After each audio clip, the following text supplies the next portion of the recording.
Cette émission vous est présentée par BMCI, groupe BNP Paribas.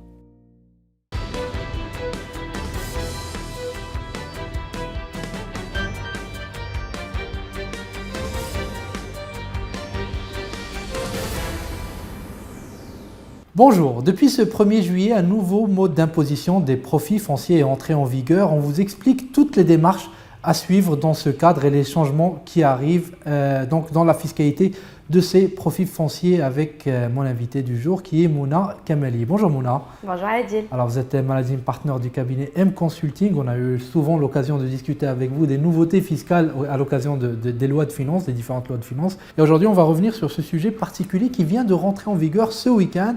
Donc est-ce que vous pouvez nous expliquer de manière très concrète qu'est-ce qui change pour les internautes qui nous écoutent? Donc le dispositif relatif au paiement de la fameuse TPI, donc oui. connaît tout le monde sous le nom de TPI, alors que sur le jargon fiscal, c'est l'IR sur profit foncier, a changé depuis le 1er juillet dernier. Il s'agit d'un apport de la loi de finances 2023, mais qui a fixé, donc la loi a fixé une date d'effet pour le 1er juillet, pour donner un petit peu un délai, que ce soit pour l'administration ou pour le contribuable, de comprendre ce nouveau dispositif. Alors que dit ce nouveau dispositif? Tout simplement, ça a changé par rapport à ce qui existe actuellement. Actuellement, comme vous le savez, lorsqu'on procède à une cession immobilière, nous avons un délai de 30 jours après la date de l'acte de vente définitif pour faire une déclaration et payer en même temps un impôt. L'impôt qui est de 20% de la plus-value, donc prix de cession moins prix d'acquisition, et on applique 20%, avec un minimum de 3% qu'on appelle la cotisation minimale à verser au Trésor. Donc, à partir du 1er juillet dernier, ce dispositif a été légèrement modifié de manière à ce qu'on peut éviter un contrôle fiscal a posteriori. Pour cela, les contribuables ont une option qui est celle de demander l'avis préalable de l'administration fiscale dès qu'ils signent le compromis de vente. Donc, dès que je signe le compromis de vente, j'ai la possibilité de souscrire en ligne sur un formulaire, donc sur la plateforme Simple, l'avis préalable de l'administration. Bien évidemment, je devrais lui donner toutes les informations nécessaires concernant à la cession envisagée, à savoir le prix de cession qui figure sur le compromis de vente, le prix d'acquisition, si jamais j'ai acheté ou alors si j'ai construit donc les pièces justificatives du coût d'acquisition et selon moi, en tant que contribuable, l'impôt que je devrais verser donc au Trésor. L'administration fiscale, elle aura un délai de 60 jours, donc ça fait 2 mois à partir donc de la réception de la demande pour répondre au contribuable et lui fournir une attestation de liquidation de l'impôt sur la base de ce qu'elle juge applicable. Donc si jamais l'administration fiscale elle veut revoir le prix de cession, elle va le revoir au niveau de ses éléments de calcul ou alors le prix d'acquisition et aussi elle va confirmer en fait cette opération elle est aussi applicable pour les opérations exonérées de la TPI. Donc même pour les contribuables qui cèdent leur habitation principale peuvent suivre cette option pour être sûr qu'il s'agit bien d'une habitation principale et avoir une attestation de liquidation de l'impôt sur cette base. Donc une fois qu'on a cette attestation de liquidation de l'impôt sur la base de ce qui est communiqué par l'administration fiscale, le contribuable aura un délai de 6 mois à partir de la date de cette attestation pour concrétiser sa vente et payer l'impôt sur la base de ce qui a été communiqué par l'administration fiscale. Partant de là, il va pouvoir éviter tout contrôle fiscal ou redressement justement dans les années à venir, donc à savoir les 4 années de prescription. Très bien, Voilà. vous avez parlé d'un délai de 2 mois pour avoir la réponse de l'administration fiscale. J'imagine que pendant ces 2 mois, il faut bloquer la transaction, ne pas la réaliser.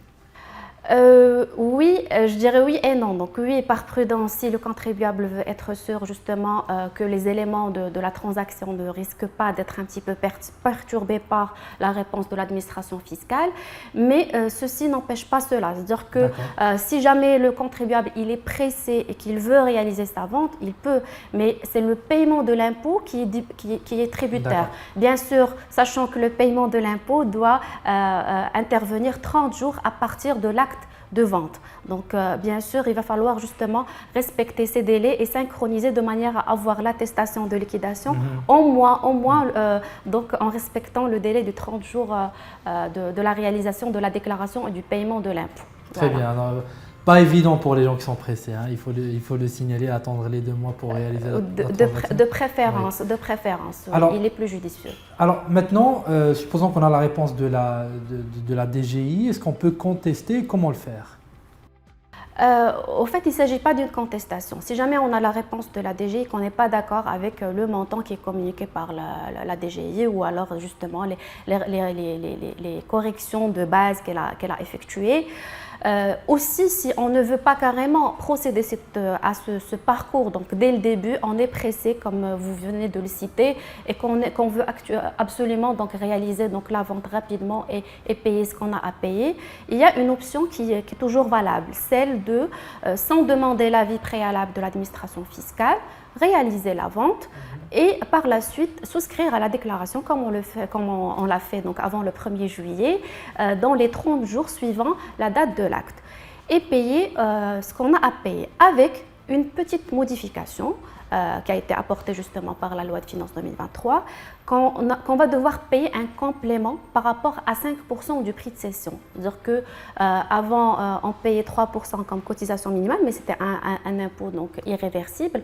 Maintenant, on va payer de manière provisoire. Si par exemple, j'ai fixé hier à 20 000 dirhams, 5% du prix de cession, elle est à 50 000 dirhams, je vais devoir payer le complément donc, par rapport à 50 000 dirhams et le verser provisoirement à la DGI. Par la suite, bien sûr, dans les 4 années suivantes, donc concernant le délai de prescription, il se peut qu'il y ait un redressement fiscal. Donc, s'il y a un redressement fiscal, soit la DGI elle va demander un complément donc par rapport à ce qui a déjà été versé, ou alors si on réussit justement à justifier donc un prix inférieur, on peut demander carrément restitution. Et si jamais, dans les 4 années, il n'y a pas eu de demande de redressement fiscal de la part de la DGI, le contribuable aura toujours la possibilité de demander la restitution de ce qu'il a payé comme complément par rapport à la cotisation minimale, les 5% du prix de cession, donc les 2% supplémentaires qu'il a versés. Mais ceci étant, une fois que le délai de prescription est terminé, qu'il va pouvoir s'adresser à la DGI pour demander donc, la restitution de ce qui a été avancé il y a 4 années.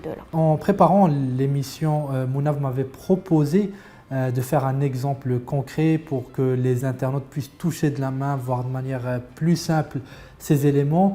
Donc allez-y et je vous en remercie d'avance. Bien sûr, avec grand plaisir Adil, je vous propose donc un cas pour illustrer un petit peu ce nouveau dispositif, sachant que j'aimerais juste signaler entre parenthèses que toute personne qui va superviser, donc bien sûr habilitée par la loi, les notaires, les avocats, les adoul, elle est tenue de par la loi et de par le CGI d'informer les contribuables et justement sur cette option d'avis préalable de l'administration fiscale et sur ce nouveau dispositif.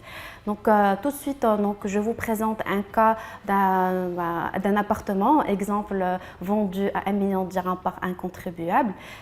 Comme ça, on touche un petit peu de manière plus concrète les deux options. Donc, on prend le cas d'un contribuable qui vend un appartement donc le 3 juillet à un prix de cession de 1 million de dirhams. Donc, le prix de cession, c'est ce qui figure au niveau du compromis de vente. Sachant que le contribuable a acheté le dit appartement à un prix d'acquisition réévalué, donc à 800 000 dirhams. Donc, selon cette situation, le profit imposable ressort à 200 000 dirhams. Donc, le calcul que nous faisons, c'est qu'on prend déjà le prix de cession 1 million de dirhams, on lui applique 3%, ça nous donne la cotisation minimale, donc comme minimum d'impôt à payer. Et puis on prend le profit qu'on a calculé 1 million moins 800 000 dirhams, le profit imposable, les 200 000. On lui applique le taux d'hier qui est de 20% et ça nous donne un impôt dû de 40 000 dirhams.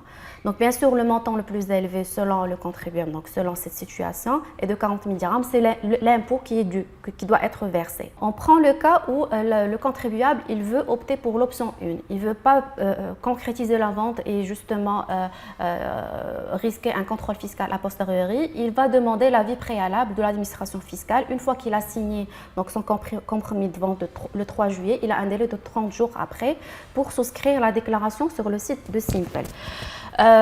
Il va déposer ces éléments donc, que je viens de citer et puis par la suite, l'administration elle va traiter bien sûr ces informations. Après un délai de 60 jours, le contribuable il reçoit les nouveaux donc, éléments d'imposition. Il se retrouve avec une réponse où l'administration fiscale elle a revu. Donc elle a considéré que le prix de cession 1 million de dirhams qui est sur le compromis de vente, selon le référentiel, selon les éléments qu'elle a et dont elle dispose, n'est pas 1 million mais devrait être 1 million 200.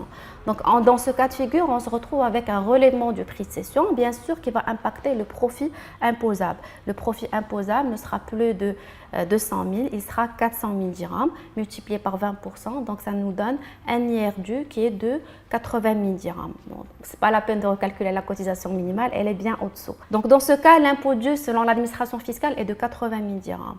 Le contribuable, il a un délai de 6 mois pour concrétiser sa vente et puis bien sûr payer à l'administration les 80 000 dirhams. S'il paye 80 000 dirhams en faisant justement valoir cette attestation, il évite tout contrôle fiscal après. Maintenant, qu'est-ce qui se passe si le contribuable n'est pas d'accord avec ce relèvement de 1 million vers 1 million 200? Il a toujours la possibilité d'opter pour l'option 2, donc réaliser sa vente à 1 million et ne pas donc demander, ne pas payer les 80 000 dirhams. Au moment du paiement, il vient et il paye les 40 000 qu'il a calculés. Donc, il va payer 40 000. Mais les 40 000, ça se trouve, c'est inférieur à 5% du prix de cession. Parce que 5% du prix de cession, c'est 50 000 dirhams.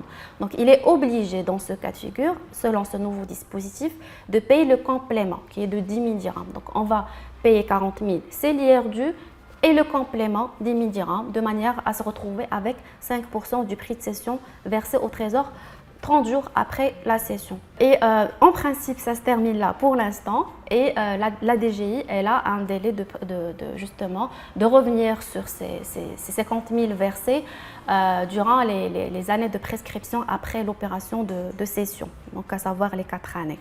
Il se peut que l'administration revienne dans les délais de 4 années et réclamer le prix de 1 million d'euros. Et dans ce cas, elle va demander un complément et c'est là où le contribuable va rentrer dans le cadre de la procédure de contentieux. Il va devoir justifier que c'est 1 million et non pas 1 million 2 ou alors accepter la décision et payer les 30 000 dirhams supplémentaires parce que l'IR calculé par l'administration était de 80 000 et lui il a versé que 50 000, il va devoir compléter 30 000 pour clôturer ce dossier. Si jamais, par contre, dans les années suivant la cession, il n'y a pas eu de redressement de la part de la DGI, dans ce cas de figure, une fois, je dis bien une fois, le délai de prescription est terminé, que le contribuable va pouvoir s'adresser à l'administration fiscale et demander la restitution des 10 000 dirhams qu'il avait payés. Parce que pour rappel, il devait payer 40 000, mais il a payé 10 000 de plus pour être en conformité avec les 5% du prix de cession. Et c'est là où il va pouvoir se faire restituer parce que l'administration n'aura pas justement la possibilité de revenir et faire un redressement du montant de l'impôt payé. Voilà. Très bien, écoutez, très clair. Merci encore une fois pour cet exemple très concret. J'espère que ça va être d'une utilité, j'en suis certain, pour beaucoup d'internautes qui vont suivre cette vidéo. Encore une fois, je vous en remercie. Mouna Kamali, managing partner du cabinet M Consulting. Merci. Avec grand plaisir, Adil. Merci à vous aussi. Et donc, je vous dis à très bientôt. À très bientôt, j'en doute pas.